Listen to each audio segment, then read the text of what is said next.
and welcome to Managerial Accounting, Chapter 9. So this chapter focuses on flexible budgets, and we're going to take a look at some aspects of how we derive the flexible budgets. So in our variance analysis cycle, we start by looking at, from the performance report, we look at, hi there, looking at variances, discussing those, seeing where the issues could be, and make some changes so we can analyze the next period's operations. So the first thing we're going to talk about today is preparing a planning budget and a flex. Ooh, that was close. I watched someone almost drop their computer, but his hand caught it. We're going to prepare a planning budget and a flexible budget with a cost driver. So usually planning budgets get prepared for a single level, planned level of activity. In doing that, it's really hard to perform, to evaluate performance when what actually happens differs from what's been planned to happen. So these flexible budgets are beneficial because we can prepare those at different activity levels, and we can show costs that maybe should have been incurred at a certain level of activity, kind of being able to compare, reality to reality. It also helps to control costs and ultimately to be more accurate with evaluating performance. So we're going to start this in looking at our Larry's Lawn Service. So Larry's Lawn Service provides lawn care in a planned community where all lawns are approximately the same size. At the end of May, Larry prepared his June budget based on mowing 500 lawns. Since all the lawns are similar in size, Larry felt that the number of lawns mowed in a month would be the best way to measure overall activity for his business. So here, what he's doing is he's looking at the number of lawns mowed. That's his driver, 500 lawns. And he basically calculates the revenue at $75 per lawn. Now, as far as his wages, he's got some fixed, and then he also has a variable cost of $30 per lawn. He can figure out his gasoline and equipment based on a certain amount per lawn. And then he's got some fixed expenses. So when all is said and done, he can come up with what he calls a planning budget. This is just based on lawns, number of lawns for the month. So this is what he hoped to do, but this is what he actually did. He actually mowed 50 lawns greater than what he planned. His revenues were $43,000 versus the $37,000 he planned on. His wages, $23,000 versus the $20,000. His gasoline, $5,100 versus the $4,500. His equipment maintenance was down from what he had planned. And then shop was down, office and rent the same, equipment the same, and insurance maybe a little bit up. So we saw the planning, here's the actual. Oh gosh, sorry. So as you look here, between the two, we've got various variances. Favorable means they went over the plan. Unfavorable is, well, the favorable is it benefited the budget. The unfavorable, it harmed the budget. So you see the differences here. Ultimately, the operating income was favorable. The planning to what actually happened. So favorable variance that occurred is when actual revenue is greater than budgeted, or favorable variance when the actual costs were really less than the budgeted costs, and unfavorable when costs are greater than what they planned. Make sense, guys? But here's the question, just because these variances are unfavorable, does that mean Larry did a poor job of controlling costs? No. Guys, look at gas right now. You can estimate so much per gallon, per gas in mowing a lawn, but when all of a sudden the gases increase, how much? $1.50 a gallon overnight or whatever it is. That's, you can't even control that. Since these variants, so what these variances, why do they happen? Well, maybe some things he can control, but a lot he can't. At this point, we really can't answer the question because we don't know. The actual level of activity is greater than what he had planned to have happen. Therefore, actual variable costs are going to be higher than what he planned, no matter what he did right or wrong. Since the volume is greater, the costs are going to be greater. How much of the cost variances are due to higher activity and how much are due to cost control? So that's why the need for a flexible budget. When we create a flexible budget, we're more able to read the budget, flexible budget, to what actually occurs based on levels of activity. To flex a budget, we need to know that the total variable costs change in direct proportion to the changes in activity. But of course, the fixed costs aren't going to be changed if we stay within that relevant range. So we're going to start with Layer's flexible budget. So here, this flexible budget shows in the flexible budget, here's if we have 550 lawns, not just 500.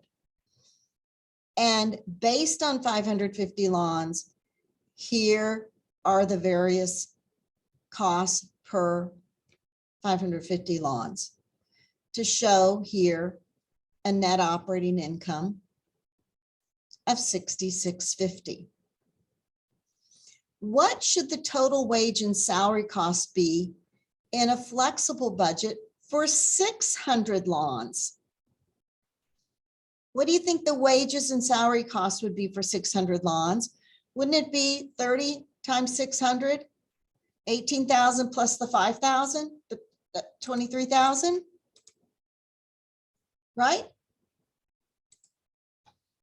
Okay. Now what we're going to do is look at variances. An activity variance arrives solely due to the difference in the actual level of activity and the level of activity that's included in the planning budget. So in this example, we've got a planning budget based on 500 lawns, but now here's our flexible budget based on 550 lawns. And you see here what we planned for, and then the flexible budget based on new activity, or new variance in activity, shows the income's going to increase, but of course these various costs are going to increase because they're linked with activities. And if our activities increase, it's going to ultimately affect it too. But the bottom line is our revenues increase and our net operating ultimately is increasing here. Now, activity and revenue, this is an assumption. Activity and revenue are going to increase by 10%, but net operating income increases by more than 10% because of the fixed costs that aren't going to be changed because of the increase in activity. Okay, so here we've got a budget of 500 and we've got a budget of 550 lawns. Okay, so you see the increase in revenue, the increase in net operating income, some increases in some variable costs here, but the fixed costs aren't going to change, be it 500 lawns or 550 lawns. So how do we make sense of all of these changes? Actual revenue, we know, is what really came in. The flexible budget revenue is what we anticipate based on this number of activities. The difference is what we call between the flexible and the actual is the difference is a revenue variance. Now, the actual cost versus our flexible budget cost is going to be a difference in the spending variance. So we got two variances, revenue and spending. Let's use the flexible budgeting concepts to compute revenue and spending variances for Larry's lawn service. So here we have the flexible budget at 550. We've got the actual results at 550. And we show here a favorable variance of 43,000. So let me just, so 43,000 divided by 550 lawns means somehow they had some extra, obviously, they didn't average 75 a lawn here. They averaged 78 a lawn, $78.18 a lawn. But then you see the variables spending variances. Some are unfavorable, some are favorable. But ultimately here, guys, look, our net operating income is unfavorable. The net operating income is less, the actual is less than what we budgeted. Okay. So let's look, and then I'm going to go through some problems. We're going to bring all these together.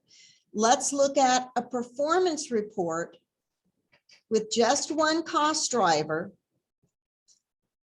which combines various revenue variances and spending variances. So here we've got the actual results. We've got the flexible budget. And here was our planning budget. We started out with that planning budget. Okay. We added the flexible budget so we could vary our activities. Here we show our actual results to our flexible budget. And then we compare the flexible budget to the planning budget. So remember, when we're dealing with actual versus the flexible, we're dealing with our revenue and spending variances. But when we're dealing with the flexible budget to the planning budget, we're dealing with our activity variances, which makes sense. Okay. Here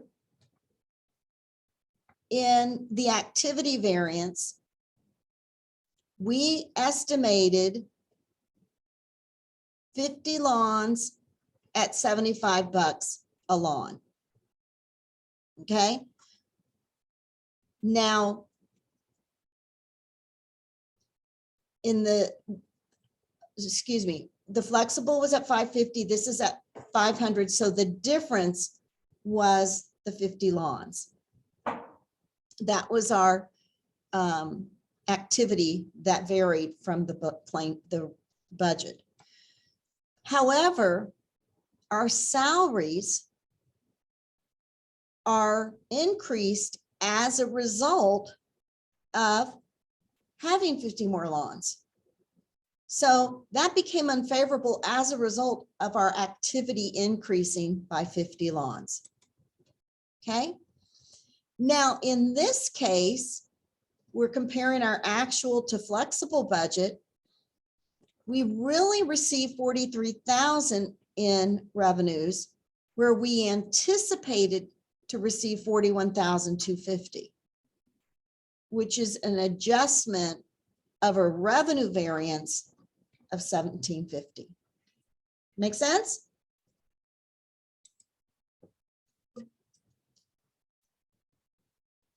Oftentimes with schools, with nonprofits, they get funding from various grants, other means. So even revenues can have an element of fixed cost and variable costs. So I was just working on a nonprofit this week, and they have grants they usually get every year. But all of their fundraising because of COVID was totally canceled. So, you know, in the past, they were able to do various fundraisings because of COVID, and that all went away. But their fixed grants stayed. Okay. And so all kinds of different manners of revenues versus in for-profit organizations. It's usually not quite like that. Performance reports are often prepared for various cost centers. These reports should be prepared using the same principles we've already talked about, except they're not going to contain revenue or net operating variances. They're just going to have cost variances. Let's look real quick before we do any more at just dealing with this with one cost driver, because then we'll move on to more than one cost driver. So I'm going to go in here and look at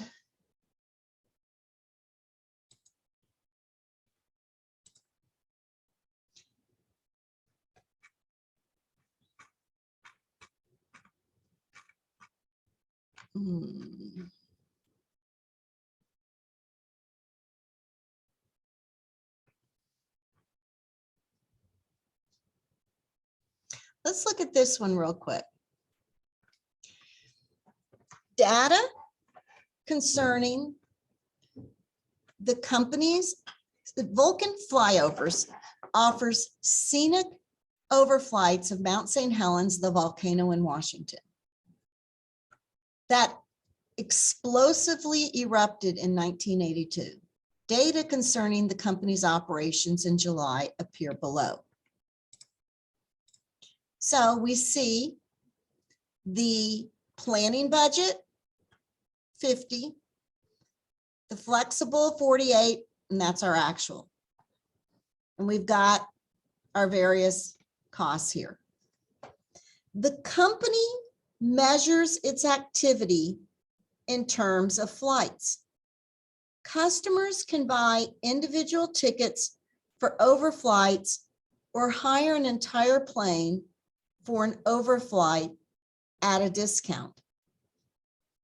using Exhibit 9.8 as your guide, prepare a flexible budget performance report for July that includes revenue and spending variances along with activity variances. Okay, so here's the information that we've got. Now, what we're going to do here, we've got our planning budget, our flexible budget, and our actual results. So we just plug in that information, and between actual and flexible, we'll look at our revenue and spending variances. So we've got a decrease or an unfavorable revenue variance of 1710. Okay. Then in our spending variances, we've got a couple unfavorable, and airport fees appear favorable here. But ultimately, we've got an unfavorable net operating income here. Between flexible and planning, we deal with only activity variances. Okay, here are the spending variances, here are the activity variances. We budgeted for 50. Our flexible is for 48. So you see the activity is unfavorable. Now, most of our costs here are favorable because we went below what we planned for activity. Does that make sense how you do this, guys? So the overall $336 unfavorable activity variance is due to the activity falling below what was planned. We planned on 50, we got 48. The $1,710 unfavorable revenue here is relative to the company's net operating income and should be looked at. Was this due to discounts given or perhaps a lower average number of passengers per flight? The $494 unfavorable spending variance for wages and salaries is also something that should be considered here. The other spending variances are small, but it's worth some management attention if they occur again. Make sense? So, you know, they might be basing it on 6 passengers a flight, and maybe for this month they average 2 or 3. Who knows? But it's something to look into. Does that make sense? Any questions on that? Okay, let's move back. Now we're going to look at using more than one cost driver. Okay. More than one cost driver may be needed to explain what's going on. So, because the time required for edging and trimming is different for different lawns, Larry decided to add an additional cost driver, hours, for the time required for edging and trimming. So Larry estimated the additional hours and developed a new planning and flexible budget that includes the second cost driver in both his revenue and expense budget formulas. So here he shows the quantity of lawns, but then he also estimates hours. So he's got 2 variables here, or 2 that drive the cost and drive the revenue. So number of lawns, 500 is in the planning budget. Number of hours based on these lawns, 100 hours. So you see some of these costs are going to be based on lawns. Some of them are going to be based on hours. Okay. Now, the flexible budget, we have at 550 because that's actually what happened. So we have our flexible budget at 550, but we kept the number of hours still at 100. Okay. So here in this flexible budget, you can see the wages, the gasoline, and the equipment is not just based on the number of lawns, but also based on the actual hours. So now, when we do this, our planning budget, we show the 500 and the 100, but our flexible budget shows what actually occurred, or what we plan to actually occur, the 550 lawns with 100 hours. But what ultimately did occur was 550 lawns, but we had 200 hours here. So because of those 200 hours, we had a little bit of increase in our wages and gasoline and no changes in our equipment maintenance. Some of our fixed expenses did go up. So in this case, when we compare actual to flexible, we're seeing revenue and spending variances here. And when we compare flexible to budget, we're looking at activity variances here. Okay? Got it? Let's look at some problems here. Some of these chapters are short, but instead of doubling up on them, I'd rather just take one at a time. It's enough. Let's look at this next one. A flexible budget with more than one cost driver. Alusky Tours operates day tours of coastal glaciers in Alaska, and on its tour boat, the Blue Glacier, management's identified two cost drivers, the number of cruises and the number of passengers that it uses in its budgeting and performance reports. The company publishes a schedule of day cruises that it may supplement with special sailing if there's sufficient demand. Up to 80 passengers can be accommodated on the tour boat. Data concerning the company's cost formulas appear below. So we've got the fixed costs for the vessel, advertising, administrative costs, and insurance. Then we've got the cost per cruise and administrative costs, the vessel operating and an admin, and then the cost per passengers.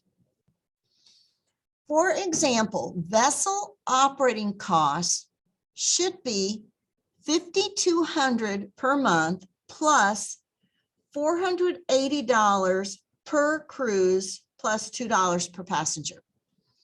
The company's sales should average $25 per passenger. In July, the company provided 24 cruises for a total of 1,400 passengers. What we're required to do is, based on this, prepare a company's flexible budget for July. Okay, so here we've got actual cruises, 24. Actual passengers, 14. Revenues, 35,000. Okay. So our revenues, $25 per passenger. Then we've got our operating expenses. We had the 5,200 plus the 480 times the number of cruises, 24 was it? Then we had $2 times the number of passengers. So we've got the 19,520. Advertising was fixed. Administrative was based on some fixed. Then there was number of cruises, number of passengers. So our flexible budget is 35,000 of revenues, net operating income of 4,604. Make sense, guys? Okay. If we look at 4.6,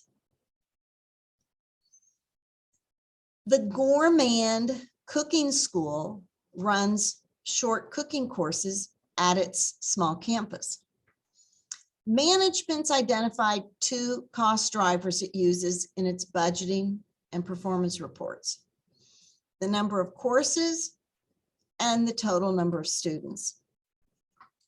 For example, the school might run 2 courses in a month and have a total of 50 students enrolled in those 2 courses. Data concerning the company's cost formulas appear below. So we've got courses and number of students. We've got instructor wages, classroom supplies, utilities per course, administrative expenses per course and per student, and then some fixed expenses. So for example, administrative expenses should be $32.70 per month, plus $15 per course and $4 per student. The company's sales should average $800 per student. The company planned to run 3 courses with a total of 45 students. However, it actually ran 3 courses with a total of only 42 students. So the actual operating results in September were as follows. Here's the actual costs. We are supposed to prepare a flexible budget performance report that shows revenue and spending variances along with activity variances. So as you see here, here was our planning budget. The flexible budget shows the 3 courses with what we actually had 42 students. And then here are the actual results.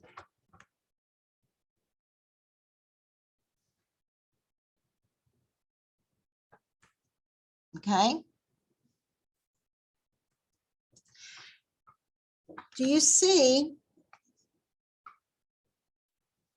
we have an unfavorable revenue variance here? And then the spending variances, we've got a couple favorable and a couple unfavorable. Whereas, of course, our activity variance went down 3 students, but we still had the 3 courses. Okay.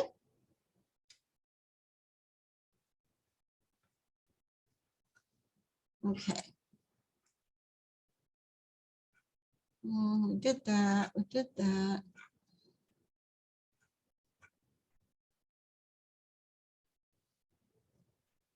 That.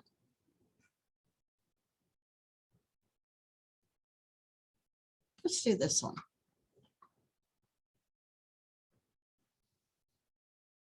Okay. Actually, let's do this one.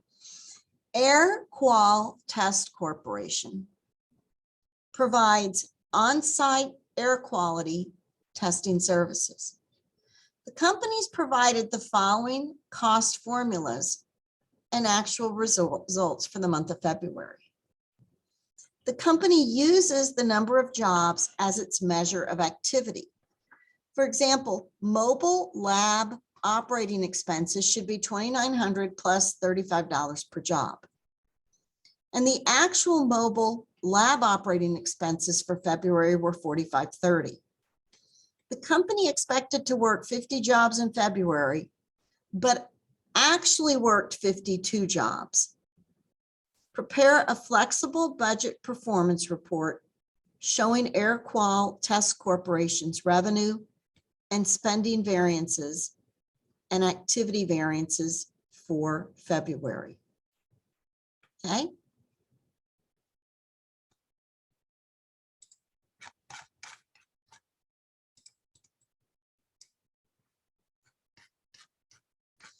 Okay, so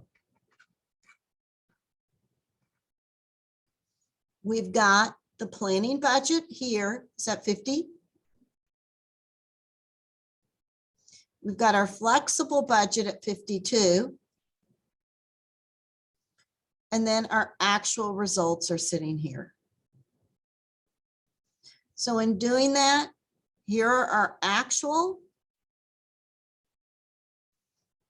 Here we show our revenue and spending variances. And here we show our activity variances, which basically, this is just based on doing more. This is based on activity. This is based on cost. That's the biggest thing you got to know here. Any questions? Do you want me to go through some more? You had enough? So let's look at the homework.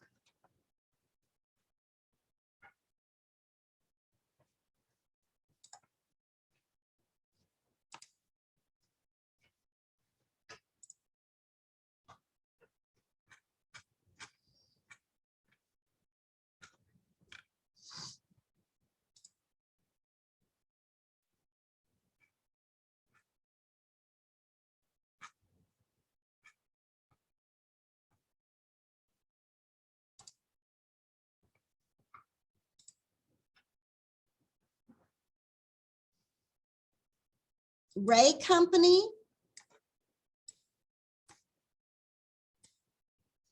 provided the following excerpts for its production department's flexible budget performance report.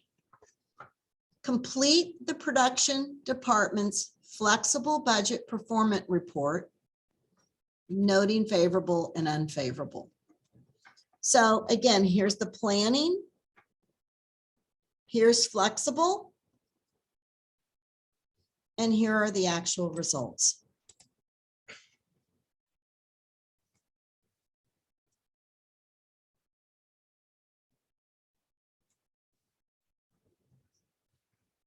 Okay, I'm going to give you these.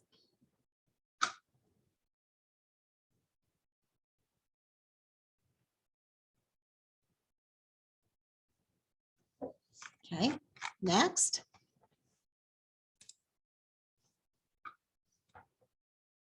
You've been hired by Fab Corp, the manufacturer of a revolutionary new garage door opening device. The president has asked that you review the company's costing system and do what you can to help us get better control of our manufacturing overhead cost. You find that the company has never used a flexible budget, and you suggest that preparing it would be a great step in overhead planning. After much effort and analysis, you determine the following cost formulas and gather the following actual data for March. So these are the actual costs. During March, the company worked 26,000 machine hours and produced 15,000 units. The company had originally planned to work 30,000 machine hours during March. Calculate the activity variances for March. So activity is going to be based on budget versus flexible, and then calculate the spending variances. So the activity variances are based on the reduction in from 30 to 26. Okay. And then the spending variances We're going to show you here. Maintenance is the only favorable one. Okay, next. Milano, a pizzeria, has offered takeout and free home delivery service. The pizzeria's owner has determined that the shop has two major cost drivers: pizza sold and deliveries made. So the cost formula is shown here. In November, the pizzeria budgeted 1,200 pizzas at an average selling price of $13.50 per pizza and 180 deliveries.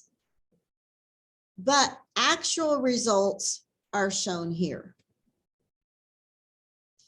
Complete the flexible budget report that shows revenue, spending variances along with activity variances.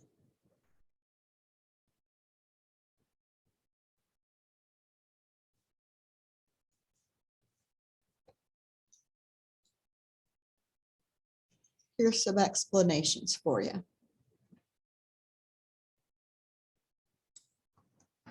Okay. Next. Top flight school. School's owner and manager has been attempting to evaluate performance and control costs. A recent report appears below. Here are the actual results. Here's the planning budget. After several months of using these reports, the owner is annoyed. She's quite confident that instructor wages were tightly controlled, but the report shows an unfavorable variance. The planning budget was developed using the following formulas, where Q is the number of lessons sold. Now complete the flexible budget performance report for the school in July.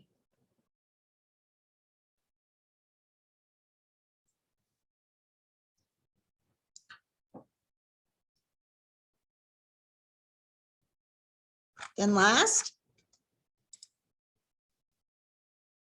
Frank Weston, supervisor of the machining department, was visibly upset after being reprimanded of his department's poor performance. Department's cost control report was shown below. I just can't understand all these unfavorable variances, Weston complained. When the boss called me in, I thought he was going to give me a pat on the back because I know for a fact my department worked more efficiently last month than it had ever worked before. But he tore me apart. I thought for a minute that it might be over the supplies that were stolen out of our warehouse last month, but they only amounted to a couple $100. And just look at this report. Everything's unfavorable. Direct labor and wages, direct labor, wages, and supplies are variable costs. Supervision and depreciation are fixed, and maintenance and utilities are mixed. The fixed component of the budgeted maintenance cost is $92,000, and the fixed component of the budgeted utilities cost is $11,700. Complete the performance report that will help Mr. Weston assess his employees.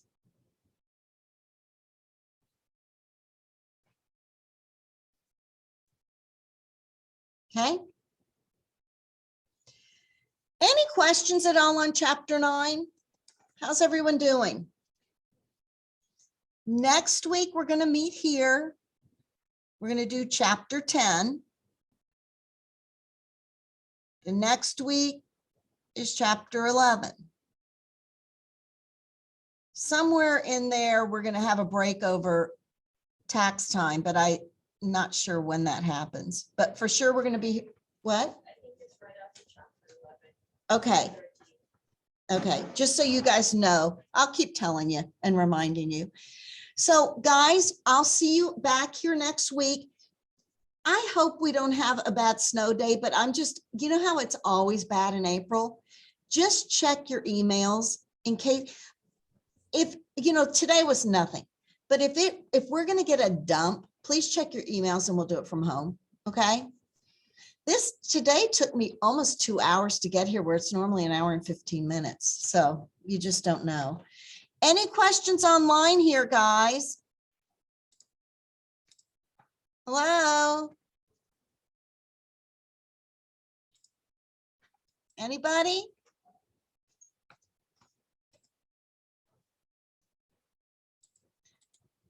Well, guys, y'all have a wonderful week. Stay warm. Yes. I just have an unrelated question, but like, how do they figure out what like the variable expenses are? Or is it just kind of at this point? Well, I think they have a history of looking at, I believe they have a history, if you think about it, of looking at past, costs. Now, certain salaries are going to be fixed. Rent or depreciation, those things are going to be fixed.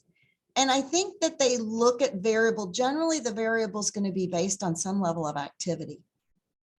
So a lot of this is history, that they've got because they've been doing this for a while and pull it up. That's my take on it.